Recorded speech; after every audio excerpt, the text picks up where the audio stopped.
campus. So how did you raise the funds to have these people come and speak? So ASOP originally gave us some funding, but they withdrew their funding from us when they found out who we were bringing in terms of when Dr. Louis Farrakhan came. But it was interesting because at that time, of course, and I think he still is a fairly controversial figure with the Nation of Islam. However, at that time, people didn't know that he was a classically trained violinist. So he was actually here to talk about the power of a liberal arts education. And he played for us. So it was very different than I think what people were expecting. And even though our funding was removed from him being here, there was funding to bring David Duke here. And David Duke is one of the leaders of the Ku Klux Klan. And even though we protested and had issues around that, he was allowed to come and speak and had a crowd at his his lecture. So is there any images, are there any images, as I say, or any film recordings or anything for your set, for what you guys did and let's say David Duke? Is there any evidence of that? I believe in the Pacifican there is a photo of David Duke and the controversy around him being here. There might be a picture of Louis Farrakhan perhaps in the Pacifican, but I don't think either were captured in the yearbook. I don't think. I would have to look back. The university kept a lot of things quiet and really focused on football at that time and sports and happier topics. They really didn't dive into a lot of controversial things. So if there is evidence, it would probably be in one of the older articles in the Pacifican, I would say, is probably where you would find it, but I don't think it was captured in the yearbook. In addition, a lot of our events were not covered by the staff because what Black students were doing was not of interest to the campus. Recording our history wasn't a priority. We did have Black fraternities and sororities on campus at that time, but they were fairly small and they operated differently than the white fraternities and sororities. They didn't have houses where people could go and live and things like that. When people pledged, sometimes they had to pledge at Sac State or UC Davis because we didn't always have a chapter here. So it was a different time. So there were definitely more Black people here at that time because of football, because of the Black Greeks that we had on campus. So it did feel like there were more of us when we were gathered together.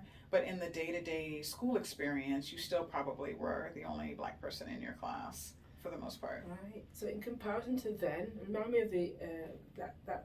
This is the late '80s, early '90s. Mm-hmm. In comparison to those times and to now, would you say there's more, less, the same number of students?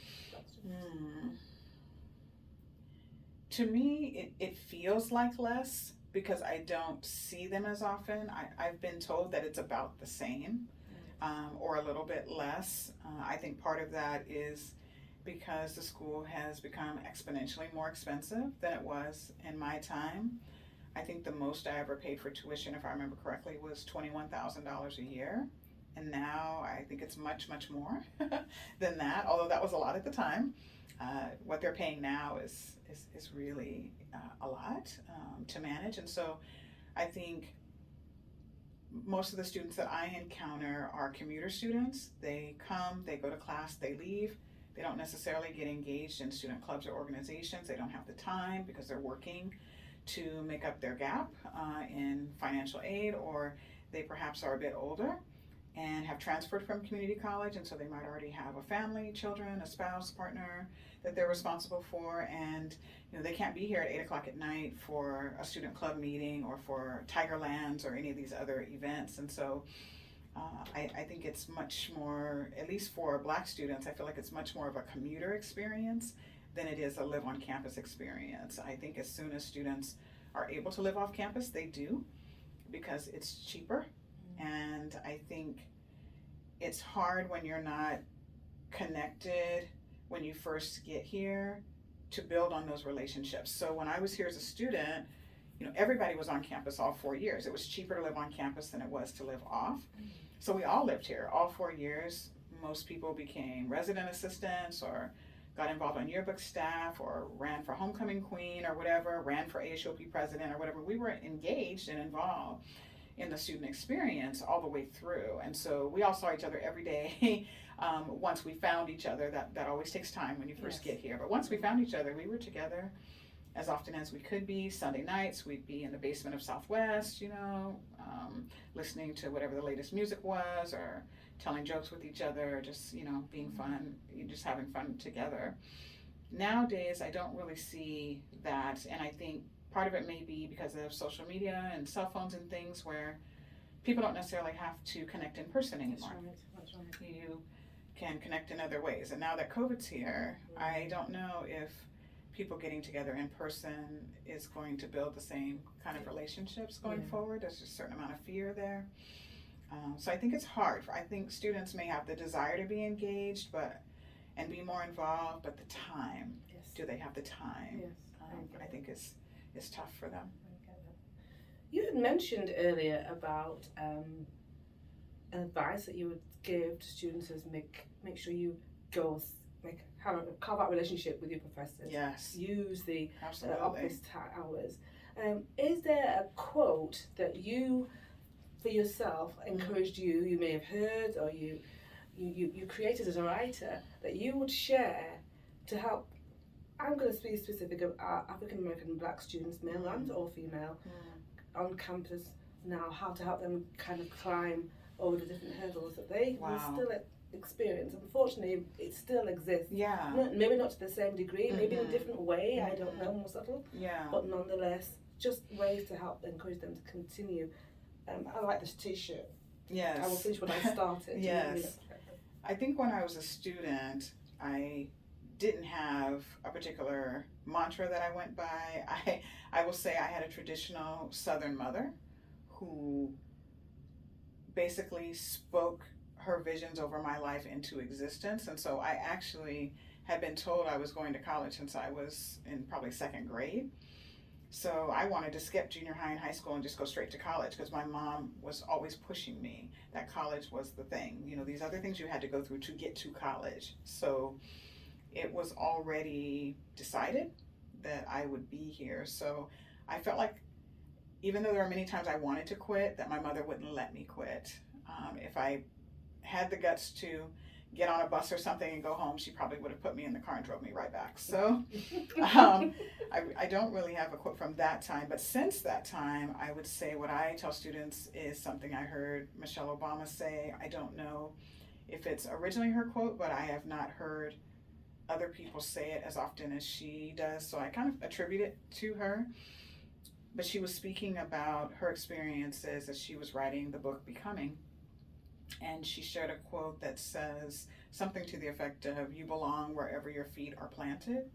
Wow. And that really resonated with me because I felt like that's so true in the sense that if you're in the room and you've earned your way in the room or you've been invited to the room, you stepped in the room, you're in the space. You need to own that space and you need to take up that space.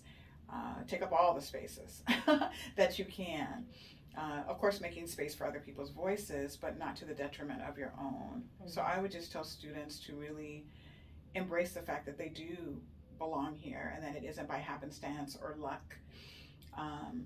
And even though there are programs like affirmative action and so forth, and we do make extra effort for those from underrepresented groups to come to Pacific, you absolutely earn your way here. No one gets a free ride to Pacific.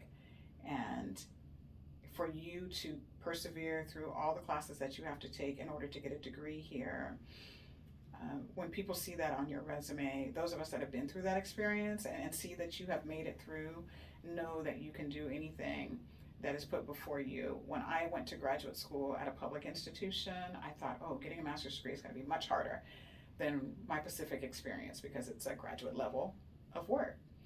And when I got there, I realized, oh my goodness, I can do this. This is easy. My master's degree was light years easier than anything I ever did in undergrad. Wow. So I felt completely prepared compared to my peers in my cohort who were panicking at the thought of reading, 100 pages a night or doing 15 or 20-page papers. I was doing that freshman year. Yes. So for me, it set me on a trajectory that if I can make it here, I can truly make it anywhere. And the spaces that I'm meant to occupy, I need to make sure that I leave a mark and a legacy there. So that's what I would say as well, is even if you are a commuter student and you feel like you're just punching in and punching out, make those punching ins and punching outs count. Whatever you can do to leave a legacy here so people know that you were here, whether it be doing documentary film, whether it's running for office, whether it's doing a big community service event for the people of Stockton, whatever it is, so that when people say your name, that they realize not only are you what Pacific represents, but that you've elevated Pacific and made it better. Yes. 100%. We have to take up the space, because no one is going to give us anything. We have to take it. We have to demand what we want. I was done asking years ago. I demand everything that I want. And I'm very specific. So that's what I would say to students. You have dreams and goals. Be specific and demand what you want and take what's yours. That's right. Thank you so much, Yes, Marshea, you're welcome. My for pleasure. all this amazing information. You are an encyclopedia. Yes, thank you so much. Yes, I try to keep it at top of mind. Thank Yes, you you got to so know much. your history. You got to know where you come from, and it helps you move forward. It does. It's a good foundation for you. Whenever you feel like you can't do it, you can look behind and look at all of the Black graduates that have come before you and say, oh, if they can do it, Yes. I can certainly do it. That's true. That's so true. Yeah, take your place. I like that. Take your Mhm. place.